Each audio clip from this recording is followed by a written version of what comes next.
Bonjour, je suis le pasteur Christophe Abreg et j'espère que tu seras béni par ce message. Alors bon visionnage et à bientôt à l'église Providence. Seigneur, notre Dieu, sois loué et sois béni. Amen. Amen. Que Dieu soit béni.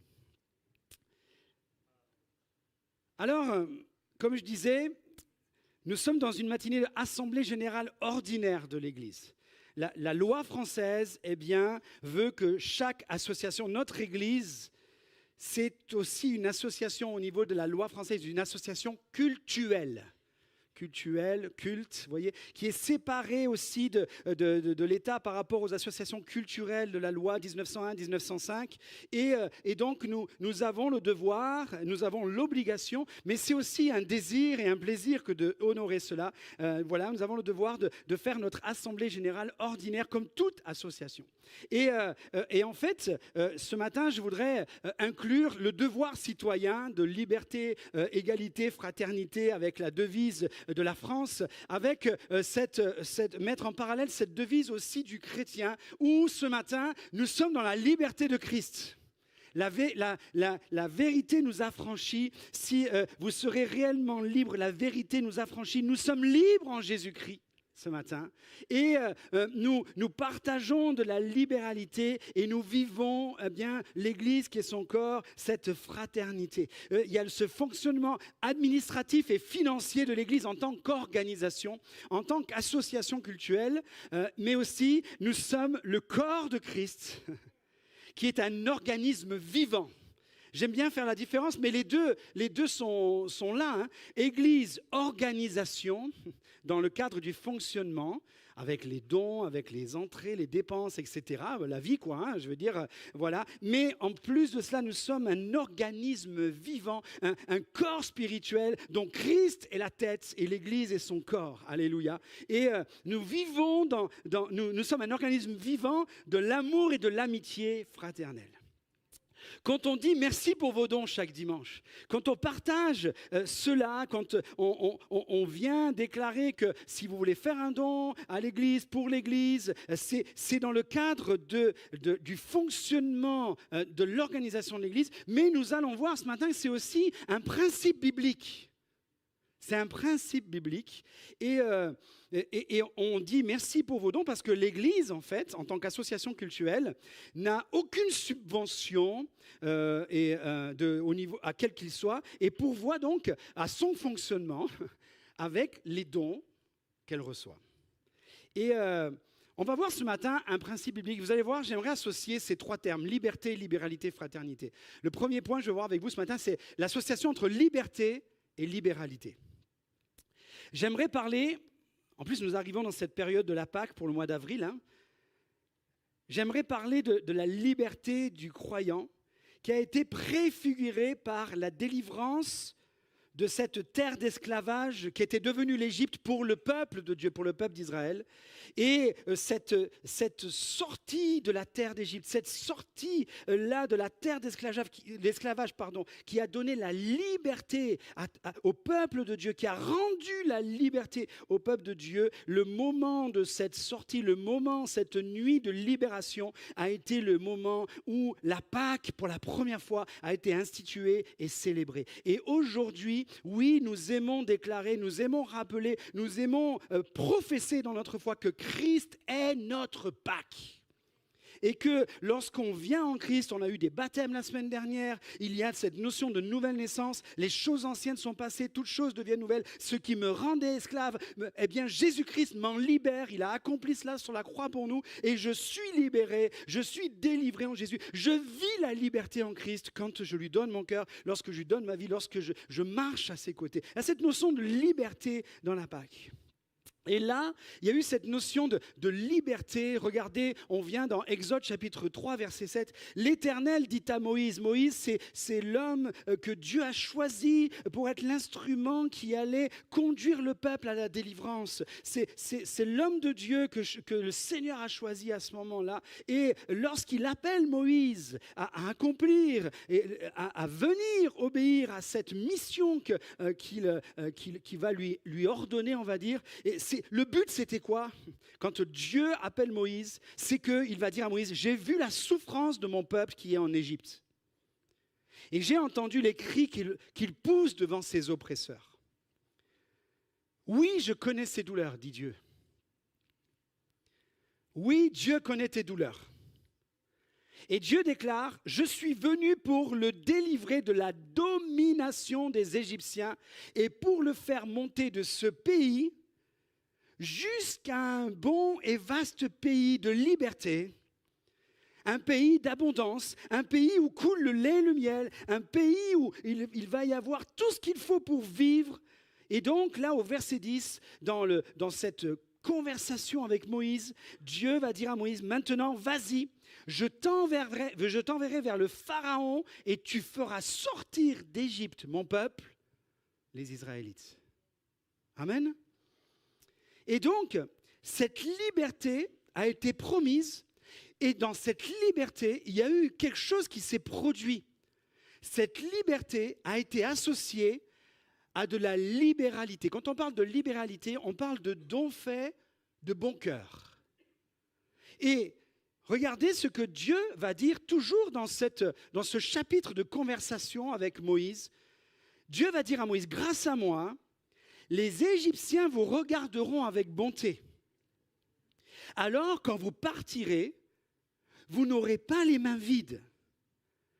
Toutes les femmes israélites demanderont aux Égyptiennes qui habitent chez elles ou près de leur maison des objets en argent et en or et des vêtements. Quand on parle de vêtements là, il y a cette notion de tissu, il y a cette notion de couverture, de peau, il y avait tout cela. Et vous prendrez en partant les richesses des Égyptiens. C'est même fort le terme, je ne l'ai pas mis à l'écran, j'ai pris une autre version peut-être qui peut nous paraître plus souple, mais littéralement c'est « vous dépouillerez les Égyptiens ». Mais nous le mot « dépouiller » ça veut dire on vole, on dépouille, on est là par la force. Non, dans cette notion-là, c'est que les Égyptiens vont faire de bon cœur des dons en très grande abondance, remplis de richesses, de telle sorte c'est comme s'ils partaient avec la richesse de l'Égypte. Pays le plus riche de l'époque. Et il y a cette notion-là. Dieu dit, voilà, quand vous partirez dans la liberté, il va s'exercer une libéralité. Et là, on est dans Exode chapitre 3, on a tout le passage, je vous encourage à lire aussi toute cette notion, les fléaux de l'Égypte, par l'endurcissement du cœur de Pharaon, etc. Mais on arrive à Exode 12 où c'est le soir. Le jour de gloire est-il arrivé? Oui, le jour de gloire est arrivé. Et il est dit que, à Exode chapitre 12, verset 35, les Israélites ont fait ce que Moïse leur avait dit. Donc les choses, elles se sont accomplies. Ils ont demandé aux Égyptiens des objets en argent et en or et des vêtements, des tissus. L'Éternel gagna au peuple la faveur des Égyptiens qui répondirent positivement à leur demande. De cette façon, les Israélites ont emporté de grandes richesses des Égyptiens. Dans la liberté, le peuple de Dieu reçoit des libéralités. Vous me suivez, ça va? C'est juste pour qu'on soit sûr de tous les termes. Je sais qu'il y a aussi des ados au milieu de nous et j'aimerais que les ados soient avec nous dans le message ce matin pour bien comprendre. Et ce qui est merveilleux, c'est qu'en fait, le Seigneur avait déjà un plan. Dans cette notion-là, c'est avec les libéralités reçues le jour de la liberté, c'est avec les libéralités reçues des Égyptiens que Dieu, une fois qu'il va donner ses ordonnances au peuple, à son peuple sur la montagne, sur le Sinaï, une fois que Dieu a donné les ordonnances pour dire comment le peuple doit vivre dans un temps de liberté. Amen. Être esclave de l'oppresseur nous rend esclaves. Et quand on est libéré du camp de l'oppresseur, on devient esclave de Christ. Et quand on devient esclave de Christ, c'est alors qu'on est réellement libre. Vous comprenez que la foi, c'est une folie pour ceux qui périssent. Mais c'est une puissance pour ceux qui sont sauvés. Vous comprenez que la prédication de la foi, ça peut être une folie. mais c'était puissance de vie. Et donc là, eh bien, à ce moment-là, les libéralités vont faire que dans les ordonnances, Dieu va donner les ordonnances et il va dire maintenant, je veux que vous puissiez matérialiser un endroit où je vais me rencontrer avec vous. C'est de là qu'a eu lieu la première église, la première construction du lieu de rencontre. Le premier local pour que l'église se réunisse en quelque sorte, c'était le tabernacle. On l'appelle le tabernacle, ensuite ça a été le temple et aujourd'hui le temple c'est nous. C'est nous. Et qu'est-ce qu'il va se passer? Regardez dans Exode chapitre 25, quand le Seigneur il a donné ses ordonnances et qu'il va dire maintenant, préparez un lieu où je vais venir me rencontrer, où je vais venir vous rencontrer. L'Éternel dit à Moïse, ordonne aux Israélites de m'apporter une offrande, c'est-à-dire ordonne au peuple d'exercer de la libéralité dans sa liberté. Vous la recevrez pour moi de tout homme qui le fait de bon cœur. Voici ce que vous recevrez d'eux en offrande. De l'or, de l'argent, du bronze, de l'airain. Et au verset 8, ils me feront, comprenez avec ça, avec cette offrande que vous allez recevoir, vous allez faire un sanctuaire et j'habiterai au milieu de vous. Vous ferez ce tabernacle et tous ses ustensiles d'après le modèle que je vais te montrer. En fait, Dieu avait donné avec largesse et pourvu avec largesse à toutes les richesses de l'Égypte pour son peuple. Et Dieu ensuite a demandé à son peuple de donner une offrande, de donner là une participation pour que tout cela puisse servir aussi à la contribution, à la construction d'un endroit de rencontre. Et là où j'associe maintenant la fraternité avec la libéralité, et ce qui est merveilleux, c'est que toute libéralité que le peuple avait, c'était de l'Égypte que ça venait. Et je crois qu'il est important de réaliser que, quelle que soit la fonction, quelles que soient les capacités, quelles que soient les études, quelles que soient les qualités que nous avons, et quel que soit le haut grade que peut-être vous pouvez avoir dans une entreprise, comme peut-être employé ou employeur, eh bien, il est important, lorsqu'on est libre en Christ, de réaliser que tout ce que nous avons, c'est Dieu qui le permet. Et Dieu, avec cela, va derrière accomplir cette ordonnance. Et dans les ordonnances de Dieu, il y a les 10 commandements sur la montagne. Et ensuite, le Seigneur, après les 10 commandements sur la montagne, dans Exode chapitre 20, tous les autres chapitres vont être consacrés à comment on construit, comment on va se rassembler et comment on va vivre. Et du coup, sur 12 tribus d'Israël, le peuple d'Israël, le peuple de Dieu était représenté par 12 tribus. Le Seigneur va dans toutes les ordonnances et déclarer sur les 12 tribus, il y en a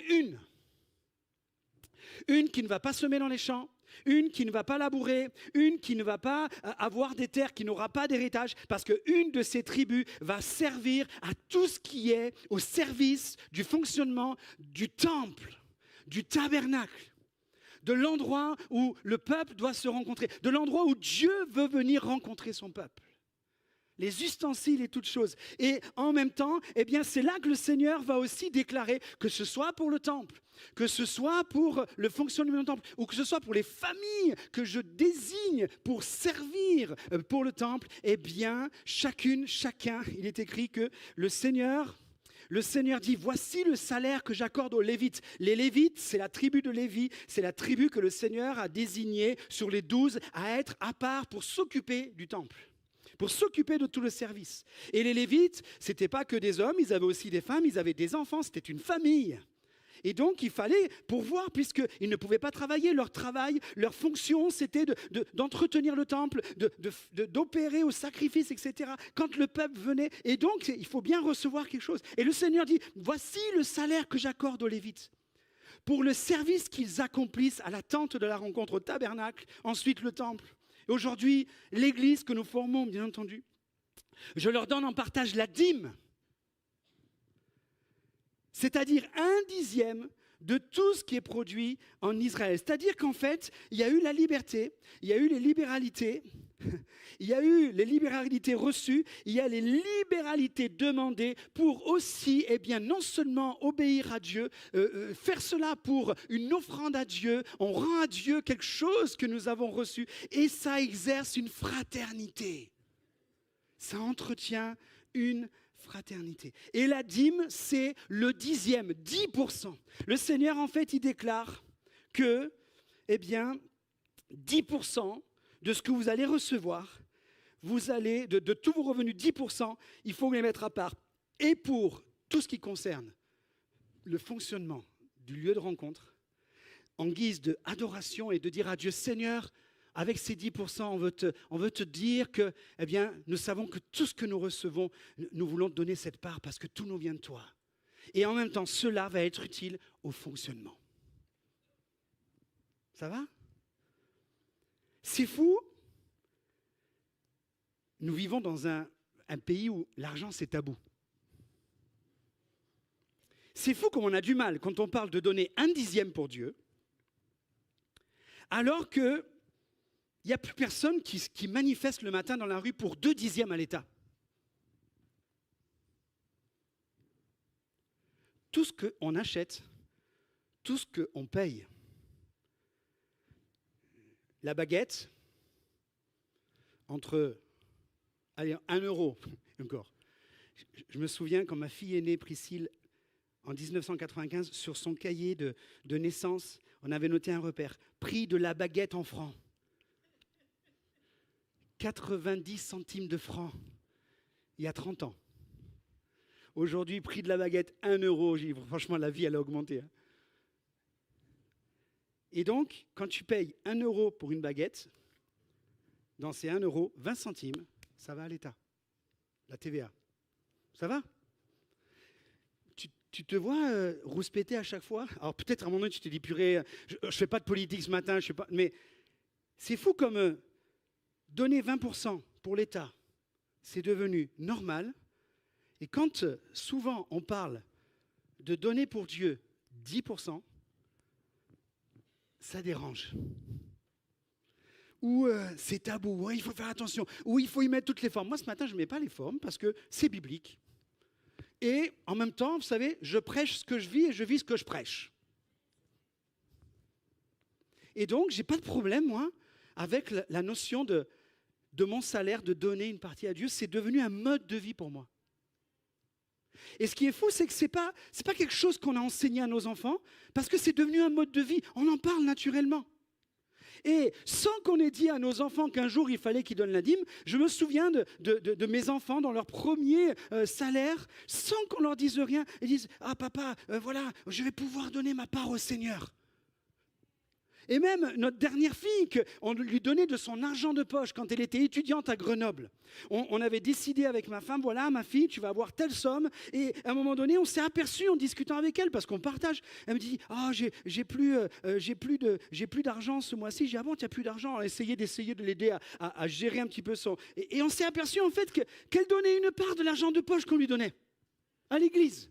Et là, j'ai dit, en fait, ma fille, écoute, la part qu'on te donne à toi d'argent de poche, c'est la part qui est en dehors de ce que nous donnons à Dieu. Donc, si tu veux, on a déjà... Mais même elle voulait ça. Et à un moment donné, Seigneur, vous savez pourquoi ce n'était pas dérangeant pour eux ?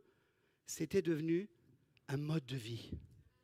C'est devenu un mode de vie. C'était quelque chose, un mode de vie, pas de tabou, pas de moment un petit peu là de frustration. Et en fait, c'était le mode de vie qui faisait que le peuple, il recevait, il n'avait rien. Ils ont reçu en abondance de rien qu'ils avaient. Et à un moment donné, Dieu a juste voulu dire, n'oubliez pas que vous n'avez rien et que tout ce que vous avez en abondance, c'est parce que je vous le donne. Je vous fais monter dans un pays où coule le lait et le miel.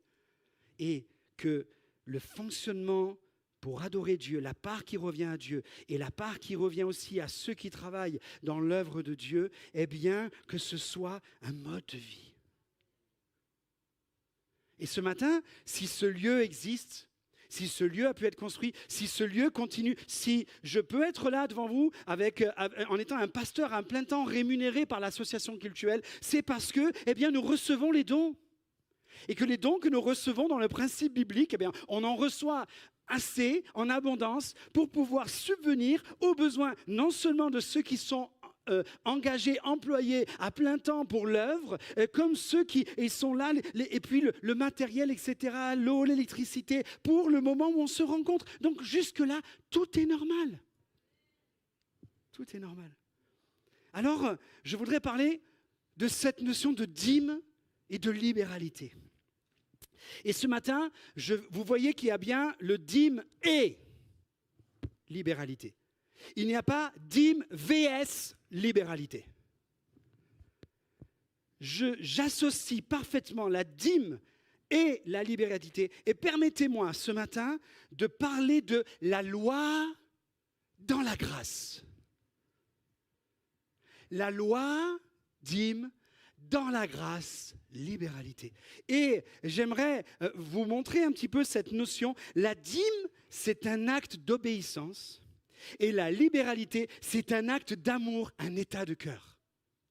Et en fait, on ne va pas dissocier ce que Dieu ordonne, qui est un devoir que nous voulons accomplir avec obéissance. On ne veut pas le mettre en opposition avec ce que Dieu veut que l'on donne de bon cœur.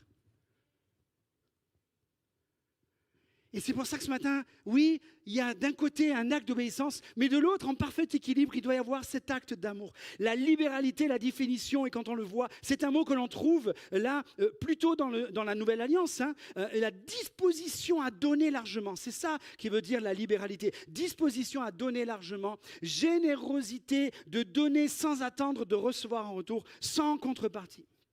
La dîme, à l'origine, c'est une question aussi de reconnaissance, puisque un homme du nom de Jacob dira à Dieu, voilà, je vais partir, j'ai rien, je pars avec rien du tout, et si je reviens, si tu me donnes du succès, si je reviens, si tu me gardes, si tu me fais prospérer, si je retourne en paix à la maison de mon Père, alors l'Éternel sera mon Dieu. Voilà, je veux me souvenir de ce moment où je suis en train de dresser un autel d'adoration, et Seigneur, je veux en retour te donner la dîme de tout ce que tu me donneras. Là, ça émane du cœur d'un homme dont Dieu n'avait pas encore demandé quelque chose.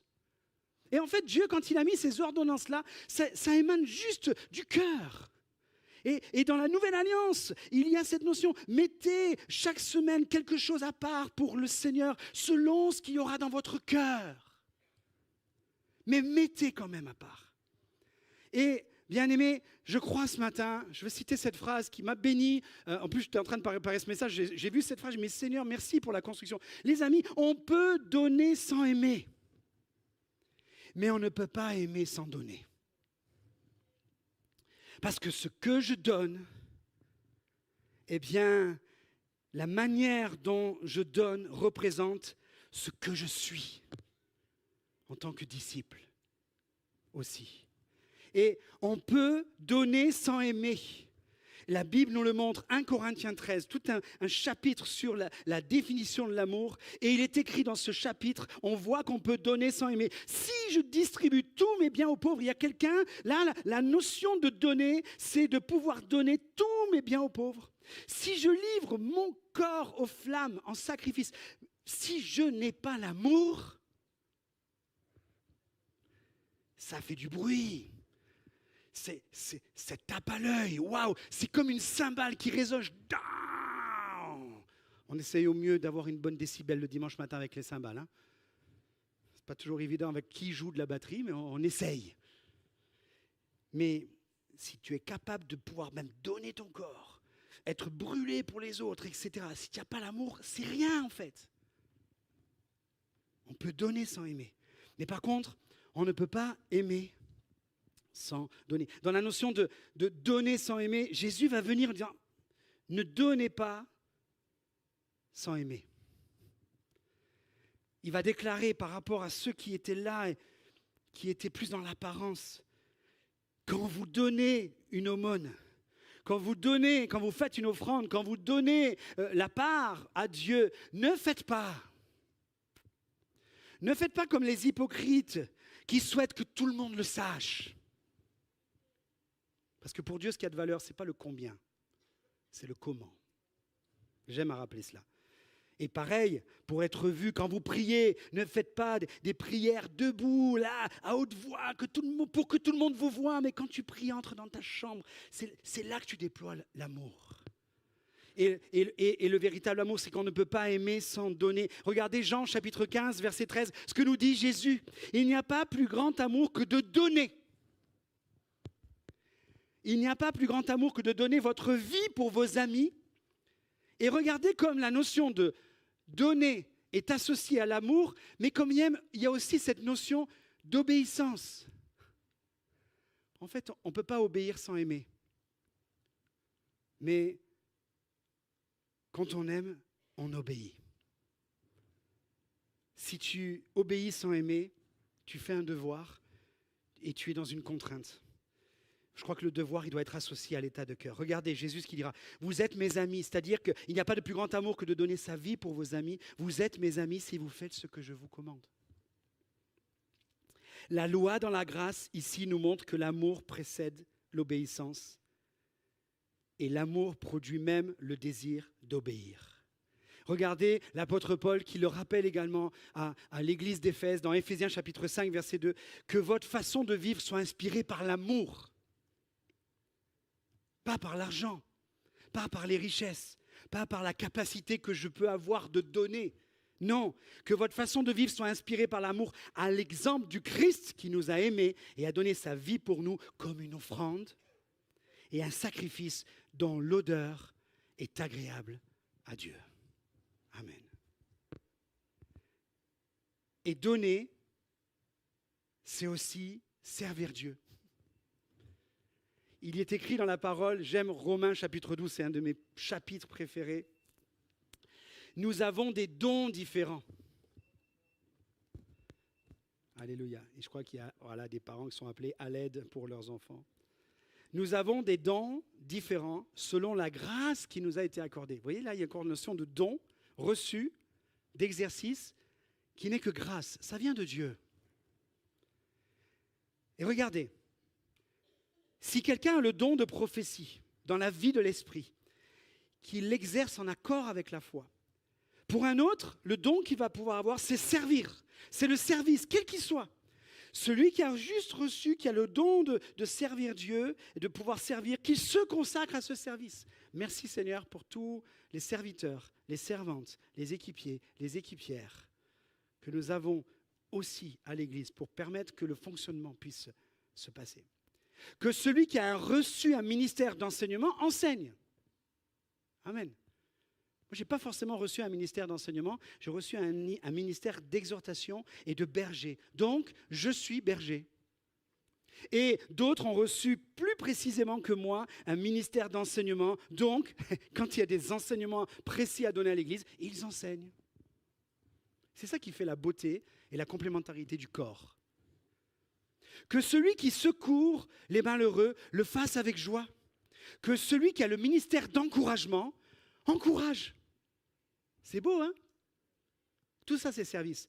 Et regardez, dans la même pensée, dans le même endroit, que celui qui donne le fasse avec générosité, avec libéralité. C'est-à-dire que celui qui donne de ses biens le fasse avec une entière générosité. C'est-à-dire qu'au-delà de ce que nous devons donner comme part à Dieu en signe d'adoration, au-delà de cette part à Dieu que nous donnons, qui permet aussi que nous puissions nous rassembler, il peut y avoir aussi un moment donné où donner est un appel.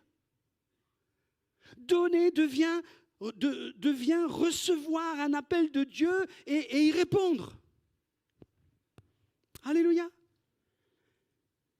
Quand Dieu appelle quelqu'un à donner, c'est la libéralité qui surpasse la dîme.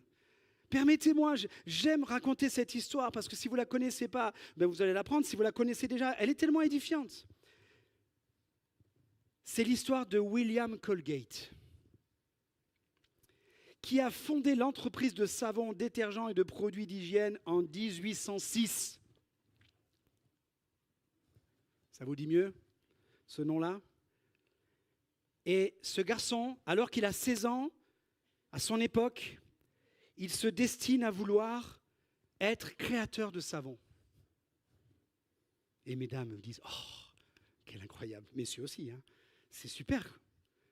Et voilà que ce jeune homme de 16 ans, un ado, vient recevoir un conseil d'un grand-père qui était avec lui et qui était croyant, qui était vraiment là, entièrement voué au service de Dieu et à aimer Dieu. Et il va prendre le petit William à ce moment-là, ou le jeune William, et va lui dire, écoute William, quelqu'un un jour sera le principal marchand de savon à New York, pardon. Ce peut être toi, aussi bien que n'importe qui d'autre.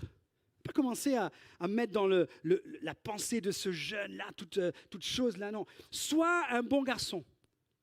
Donne ton cœur au Seigneur, ça c'est la chose la plus importante. Et puis quand tu auras donné ton cœur au Seigneur, dans tout ce que tu vas entreprendre, donne-lui aussi ce qui lui appartient de chaque dollar que tu gagneras. C'est difficile d'être entendre pour nous un peu, où je disais en France, l'argent c'est tabou, mais il y a des pays où c'est pas tabou du tout. Et là, en fait, c'était un mode de vie. Et ce grand-père était en train de transmettre un état de cœur. Et voilà que il va lui dire, tout ce que tu gagneras, tu donneras la part à Dieu. Fais un savon de qualité, respecte le poids et la mesure, et je suis certain que tu réussiras. Il va donner ce conseil. Et ce conseil est venu comme se graver dans le cœur de ce garçon. Et là, il s'est passé que ce garçon, il a donné sa vie au Seigneur. Il est venu et puis il a retenu tout ça. Et plus tard, son commerce a commencé. Il a fait son premier savon. Et en faisant son premier savon, quand il a vendu son premier savon, il l'a écouté. Mais c'était devenu un mode de vie. Il a donné la part qu'il fallait de ce savon. Et puis là, plus tard, son commerce prospérera bien plus rapidement qu'il ne l'avait jamais espéré. Et il décida alors de donner 20% au Seigneur. Ses affaires firent encore un bond en avant. Puis il donna 30%. C'est quelque chose qui émanait de lui. Mais Dieu était en train de le disposer à donner. Il a donné 30%. Et ensuite, les affaires continuent. Il a donné 40%.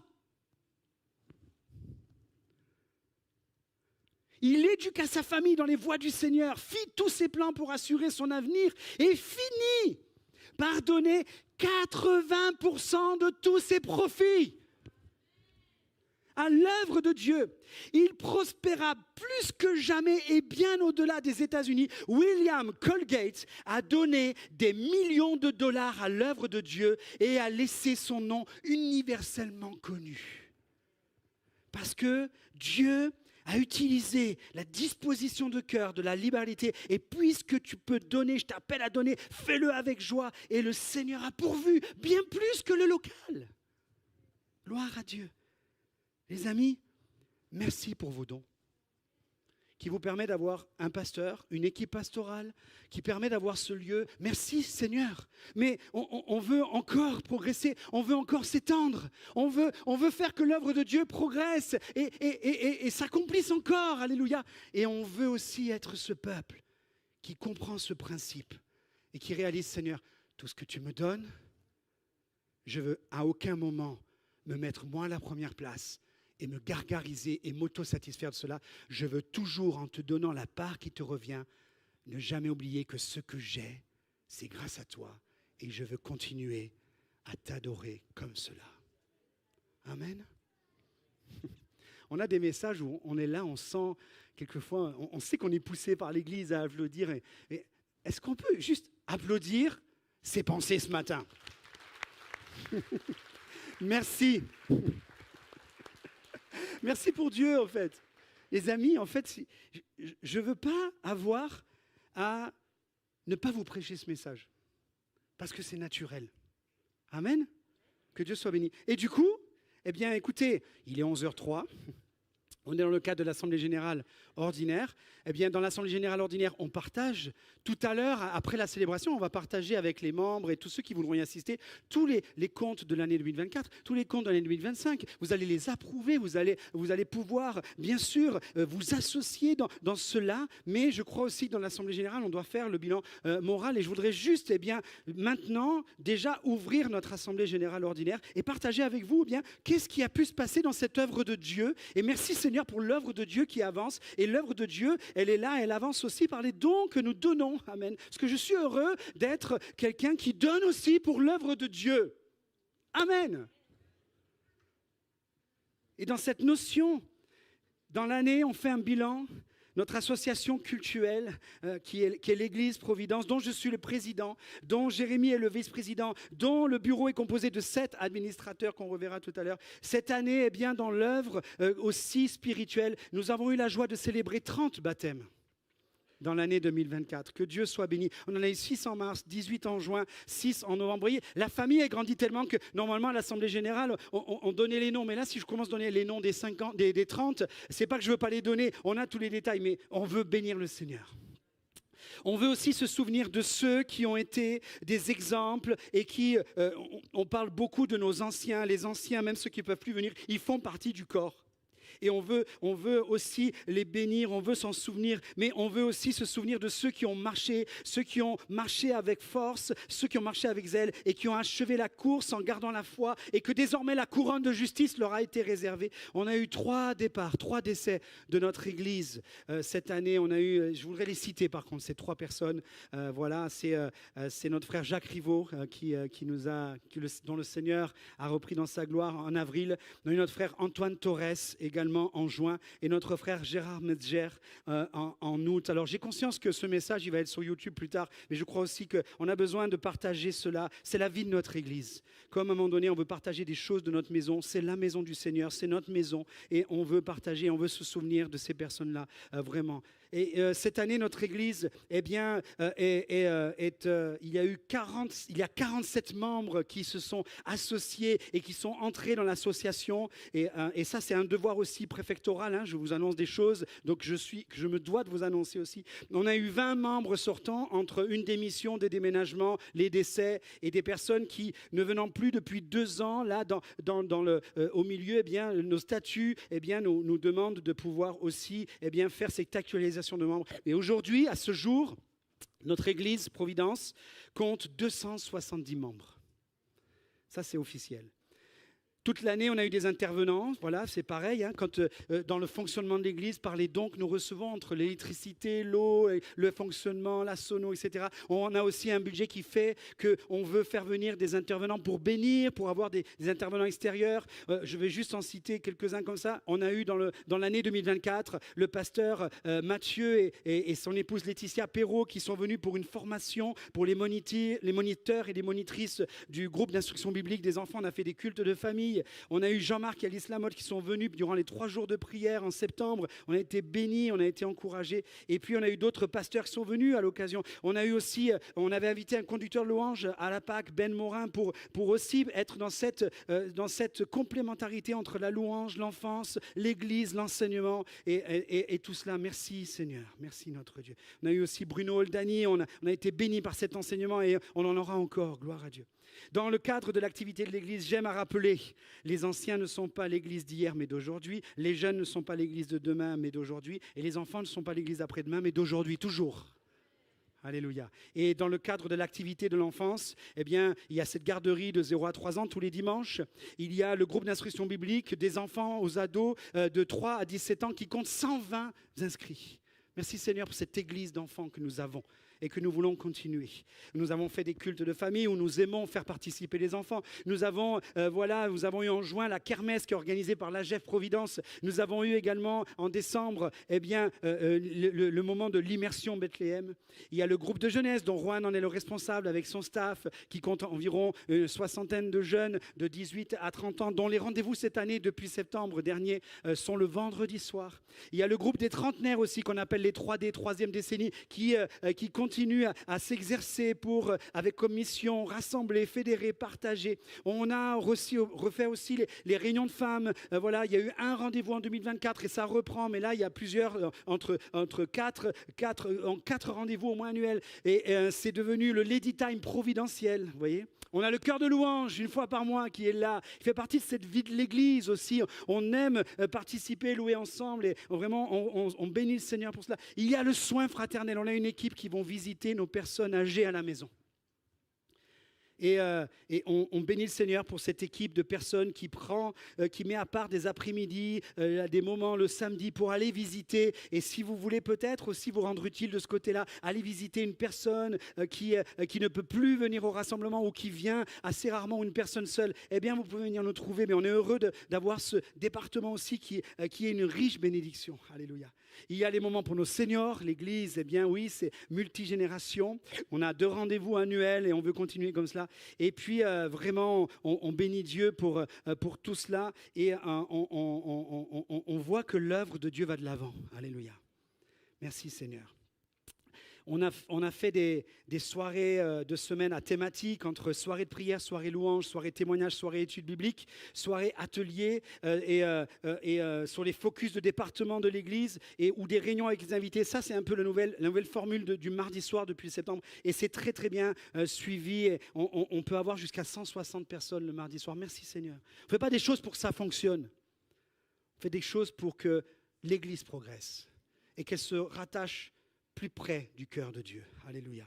Merci Seigneur. On a les réunions du jeudi matin qui sont une riche bénédiction, que je partage la prédication avec mon frère Christian chaque jeudi. Et on a vraiment des temps bénis. Et puis le dimanche, eh bien, merci Seigneur pour ces moments où on est là et voilà, on a un auditoire du dimanche qui est de plus de 300 adultes et presque des fois 70 enfants. Et on bénit le Seigneur pour ça. Mais à toute chose, à Dieu soit la gloire.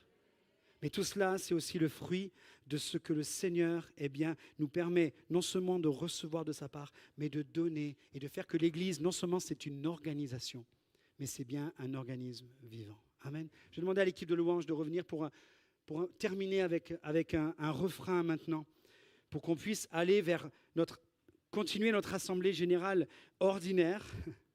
Les amis, je vais la débuter dans quelques instants en vous partageant un petit peu des projets qu'on a, mais je vais suspendre maintenant notre AGO. En fait, si vous voulez, là, durant ces 10 dernières minutes, je viens de partager le bilan moral, et c'est ce bilan moral qu'on n'aura pas tout à l'heure. Tout à l'heure, on va vous inviter à rester. Mais j'aimerais que tout cela, on puisse donner vraiment la gloire au Seigneur. Alors j'ai dit à Aurore, j'aimerais bien qu'on chante ce chant, après liberté, libéralité, fraternité. Oui, prends tout Seigneur. Et je crois vraiment que ce chant, on ne va pas le chanter en pensant à ce que nous donnons, de notre bien matériel, de notre part financière. On ne va pas le penser dans le sens matériel, mais on va le penser en disant, Seigneur, tout ce que je veux contribuer de faire, je veux que ce soit fait pour ta gloire. Seigneur, prends mon corps, prends mon âme, Seigneur, que tout en moi soit à toi. Oui, prends tout, Seigneur. Je ne vis plus pour moi-même, mais pour mon Sauveur. Ce matin, je ne vais pas faire d'appel. On ne va pas avoir de temps de prière parce qu'on va aller aussi dans notre...